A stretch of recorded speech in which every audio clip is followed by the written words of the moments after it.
आज हम भारत और विश्व पर आधारित मुख्य रूप से जो भूगोल विषय का सामान्य ज्ञान है उसका अध्ययन करने वाले हैं।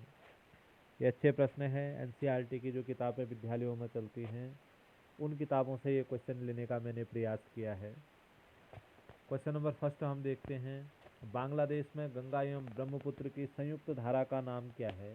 गंगा नदी भारत से होकर निकलती है और ब्रह्मपुत्र नदी तिब्बत होते हुए इस प्रकार से भारत में बांग्लादेश में आती है और फिर ये संयुक्त धारा बन जाती है। ब्रह्मपुत्र को तिब्बत में सांगोपो कहते हैं, यहाँ पर इसे सांगोपो कहते हैं और यहाँ पर इसे जमुना कहते हैं। और जब ये दोनों, गंगा को जो है पश्चिम बंगाल में पद्मा के नाम से जाना जाता है, जब ये दोनों धाराएं संयुक्त रूप से मिल जाती हैं तो ये फिर मेघना के नाम से आगे को जानी जाती है। तो इसका सही आंसर आएगा मेघना। फिर देखिए, ब्रह्मपुत्र को तिब्बत में सांगपो और बांग्लादेश में जमुना, गंगा को बांग्लादेश में पद्मा, दोनों की संयुक्त धारा मेघना कहलाती है। क्वेश्चन नंबर 2, हीराकुंड बांध किस नदी पर बना है? भारत का सबसे लंबा बांध है और हीराकुंड बांध बना हुआ है। इसका सही आंसर आएगा महानदी पर, उड़ीसा में। क्वेश्चन नंबर 3, भारत का सबसे ऊंचा जलप्रपात कौन सा है? एंजल जलप्रपात। यह एंजल जलप्रपात विश्व का सबसे ऊंचा जलप्रपात है और यह वेनेजुएला में है। शरावती, वराही, कुंचिकल जलप्रपात। तो इसका सही आंसर आएगा कुंचिकल जलप्रपात है और यह वराही नदी पर स्थित है। तो इसका सही आंसर आएगा भारत का सबसे ऊंचा जलप्रपात कुंचिकल जलप्रपात। रानीगंज कोयला खान भारत के किस राज्य में स्थित है? भारत की सबसे बड़ी कोयला खान है रानीगंज कोयला खान, जहाँ पर 13% कुल कोयला उत्पादन का 13% कोयला उत्पादित किया जाता है। तो इसका सही आंसर क्या होगा? उड़ीसा, पश्चिम बंगाल, बिहार या झारखंड? तो इसका सही आंसर है रानीगंज कोयला खान, भारत के जो है पश्चिम बंगाल राज्य में स्थित है। क्वेश्चन नंबर 5, पुलिकट झील किस राज्य में स्थित है? इसको हम देखते हैं, केरल, आंध्र प्रदेश, तमिलनाडु। तो भारत में जो पुलिकट झील है, पुलिकट झील जो है आंध्र प्रदेश में स्थित है। सही आंसर आएगा आंध्र प्रदेश।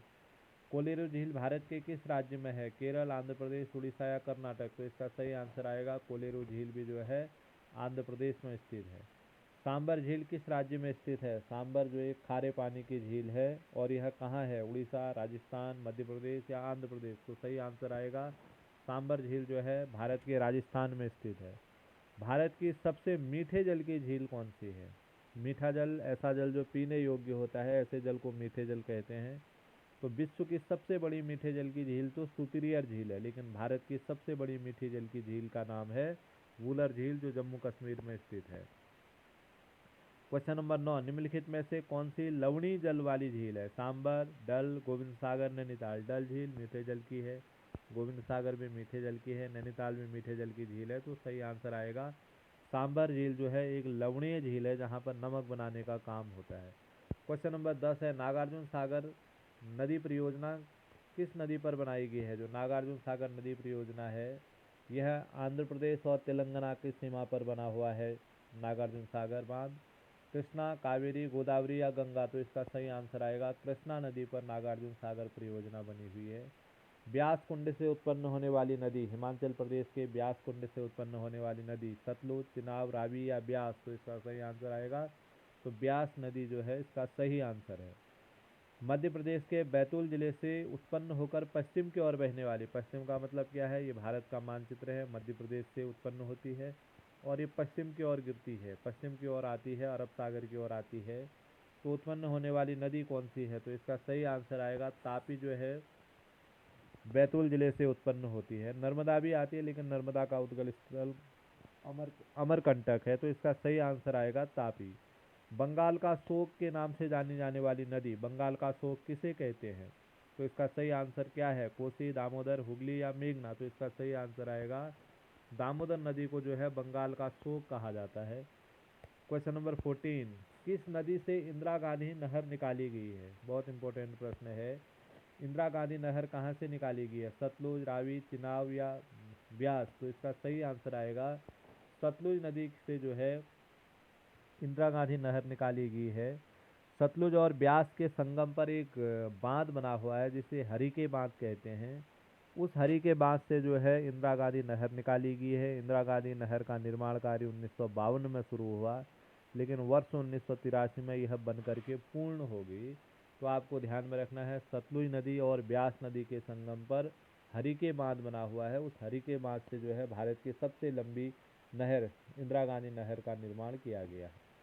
विश्व का सबसे अधिक वर्षा वाला स्थान ये भारत में ही है। कौन सा है? चेरापूंजी, मासिनराम, मसूरी या नैनीताल? तो सही आएगा मासिनराम जो है मेघालय में स्थित है, भारत का सबसे अधिक वर्षा प्राप्त करने वाला स्थान है। भारत में वन्यजीव संरक्षण अधिनियम कब लागू हुआ था? भारत में जो वन्यजीव संरक्षण अधिनियम है कब लागू हुआ? 1972, 78, 73 या 74? तो सही आंसर आएगा भारत में वन्यजीव अधिनियम 1972 में लागू हुआ। काजीरंगा राष्ट्रीय पार्क भारत के किस राज्य में है? काजीरंगा बहुत इंपॉर्टेंट है, इसमें एक प्रश्न ऐसे भी पूछा जाता है कि एक सींग वाले गैंडे कहाँ पाए जाते हैं? तो असम, मेघालय, मध्य प्रदेश या उत्तराखंड? इसका सही आंसर आएगा काजीरंगा राष्ट्रीय पार्क जो है भारत के असम में है। असम में काजीरंगा के साथ साथ मानस अभ्यारण्य भी है, तो ये दो बड़े महत्वपूर्ण है असम के राष्ट्रीय पार्क, काजीरंगा राष्ट्रीय पार्क और मानस अभ्यारण्य दोनों असम में है। क्वेश्चन नंबर अगला 18, सरिस्का वन्यजीव विहार कहाँ स्थित है? सरिस्का वन्यजीव विहार राजस्थान, मध्य प्रदेश, बिहार या उत्तर प्रदेश? सही आंसर आएगा यह जो है राजस्थान में स्थित है। सिमलीपाल जीव मंडल निचय उड़ीसा, मध्य प्रदेश, कर्नाटक, पश्चिम बंगाल? सही आंसर आएगा सिमलीपाल जीव मंडल निचय उड़ीसा में स्थित है। 2011 की जनगणना के अनुसार भारत में सबसे अधिक जनसंख्या घनत्व वाला राज्य? जनसंख्या घनत्व का मतलब होता है 1 वर्ग किलोमीटर में रहने वाले लोगों की संख्या जनसंख्या घनत्व कहलाती है। तो इस हिसाब से बिहार भारत का 2011 की जनगणना के अनुसार सबसे अधिक जनसंख्या घनत्व वाला राज्य है। यहाँ पर 1106 व्यक्ति प्रति वर्ग किलोमीटर के हिसाब से निवास करते हैं, ये आपको ध्यान रखना है। 1106 व्यक्ति प्रति वर्ग किलोमीटर में निवास करते हैं। भारत में प्रथम जनगणना कब प्रारंभ हुई? अच्छा प्रश्न है, दो प्रकार के प्रश्न आते हैं, प्रथम जनगणना, प्रथम विधिवत जनगणना। जो विधिवत जनगणना होती है यह प्रत्येक 10 वर्ष के अंतराल पर होती है। प्रथम जनगणना भारत में 1872 में प्रारंभ हुई थी और लॉर्ड मेयो के शासनकाल में प्रथम जनगणना प्रारंभ की गई थी। उसके बाद अगला प्रश्न आता है, भारत में प्रथम विधिवत जनगणना। विधिवत जनगणना का आशय क्या है? प्रत्येक 10 वर्ष के पश्चात होने वाली जनगणना को विधिवत जनगणना कहते हैं। इसकी शुरुआत 1881 से हुई और यह कराई थी लॉर्ड रिपन ने, यह आपको ध्यान देना है। यह जनगणना लॉर्ड रिपन के शासनकाल में हुई थी। नमामि गंगे परियोजना कब लागू हुई? गंगा को स्वच्छ बनाने के लिए चलाया गया कार्यक्रम नमामि गंगे परियोजना कहलाएगा। इसका सही आंसर दिया है जून 2014 में नमामि गंगे परियोजना शुरू हुआ। ब्रह्मपुत्र समुद्र में विलीन होने से पहले किस नाम से जानी जाती है? अभी मैंने आपको बताया ब्रह्मपुत्र जब समुद्र में विलीन होती है तो वह किस नाम से जानी जाती है? तो इसका सही आंसर आएगा मेघना के नाम से जानी जाती है, ये इसका सही आंसर है। रेशम उत्पादन किस नाम से जाना जाता है? बहुत इंपॉर्टेंट है, रेशम का उत्पादन क्या कहलाता है? सेरीकल्चर, पीसीकल्चर, विटीकल्चर या हार्टिकल्चर? तो रेशम का उत्पादन सेरीकल्चर कहलाता है। मत्स्य उत्पादन को क्या कहते हैं? मत्स्य उत्पादन सेरीकल्चर, पीसीकल्चर, विटीकल्चर या हार्टिकल्चर? तो पीसीकल्चर जो है मत्स्य उत्पादन कहलाता है। क्वेश्चन नंबर 27, अंगूरों की खेती क्या कहलाती है? अंगूरों की जो खेती है उसे क्या कहते हैं? सेरीकल्चर, पीसीकल्चर, विटीकल्चर या हार्टिकल्चर? तो इसका सही आंसर आएगा अंगूरों की खेती विटीकल्चर कहलाती है। उद्यान कृषि को क्या कहते हैं? सेरीकल्चर, पीसीकल्चर, विटीकल्चर या हार्टिकल्चर? तो उद्यान कृषि जो है हार्टिकल्चर कहलाती है। सुनहरा रेशा क्या है? जूट को कहते हैं या कपास को कहते हैं? तो गोल्डन फाइबर सुनहरा रेशा जूट को कहा जाता है। इस्पात नगरी के नाम से किसे जाना जाता है? भिलाई, जमशेदपुर, दुर्गापुर या झारखंड? तो जमशेदपुर जो झारखंड में स्थित है इसे इस्पात नगरी के नाम से जाना जाता है। चावल उत्पादन में विश्व का सबसे प्रमुख देश कौन सा है? सबसे पहला स्थान किसका है? चीन का, भारत का, अमेरिका का या जापान का? तो सही आंसर है सबसे पहला स्थान चीन का है, दूसरे स्थान पर भारत है। पृथ्वी के फेफड़े किन वनों को कहा जाता है? पृथ्वी के फेफड़े अमेजन के वन, हिमालय वन या कनाडा के वनों को? तो जो अमेजन के वर्षा वन है, अमेजन के वर्षा वनों को जो है पृथ्वी के फेफड़े कहा जाता है, क्योंकि यह वन बड़ी मात्रा में ऑक्सीजन देते हैं, इसलिए इन्हें पृथ्वी के फेफड़े कहा जाता है। पृथ्वी की सतह की सबसे ऊपरी परत क्या कहलाती है? पृथ्वी की सतह में 3 प्रकार की परतें होती है, सबसे ऊपरी परत, फिर उसके बाद सेकंड राउंड की, फिर सबसे मध्य वाली। तो मेंटल, क्रोड या प्रॉपर्टी, तो पृथ्वी की सतह की जो सबसे ऊपरी परत होती है, सबसे ऊपरी परत का नाम होता है प्रॉपर्टी, ये आपको ध्यान रखना है। और दूसरे नंबर की सतह का नाम मेंटल है। अंत जो पृथ्वी का केंद्र होता है, पृथ्वी के केंद्र को क्रोड कहते हैं, ये ध्यान में रखिए आप लोग। वायुमंडल में ऑक्सीजन की मात्रा कितने प्रतिशत होती है? वायुमंडल में जो ऑक्सीजन है, ऑक्सीजन की मात्रा कितने प्रतिशत है? तो इसका सही आंसर आएगा 21%। 21% ऑक्सीजन वायुमंडल में है। वायुमंडल की सबसे निचली परत क्या कहलाती है? बहुत इंपॉर्टेंट प्रश्न है, वायुमंडल की परतों से प्रश्न पूछे जाएंगे। तो सबसे निचली परत क्षोभ मंडल, समताप मंडल, ओजोन मंडल या बाह्य मंडल? तो वायुमंडल की जो सबसे निचली परत होती है, सबसे निचली परत को कहा जाता है क्षोभ मंडल, ये सबसे निचली परत है वायुमंडल की। अगला आता है वायुमंडल में कार्बन डाइऑक्साइड की मात्रा कितने प्रतिशत है? वायुमंडल में जो कार्बन डाइऑक्साइड है, कार्बन डाइऑक्साइड की मात्रा कितने प्रतिशत है? इसमें कुछ ऑप्शन आपके सम्मुख दिए गए हैं। पहला देखिए, इसमें है 78%, 21%, 0.03% और 25%।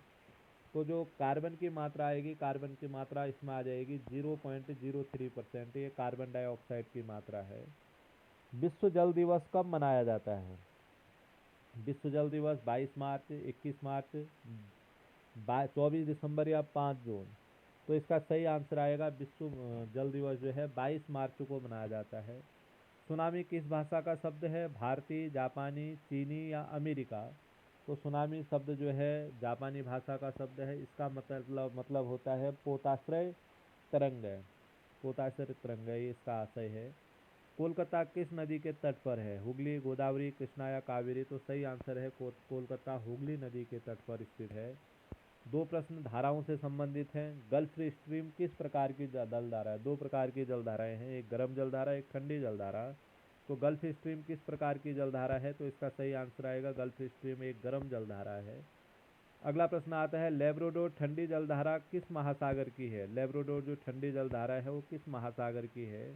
लेब्राडोर एक ठंडी जलधारा है और यह जो है उत्तरी अटलांटिक, अटलांटिक महासागर इसका आंसर है। अटलांटिक में भी अगर वो दक्षिणी या उत्तरी कहता है तो आपको ध्यान रखना है उत्तरी अटलांटिक की जो है लेब्राडोर एक ठंडी जलधारा है।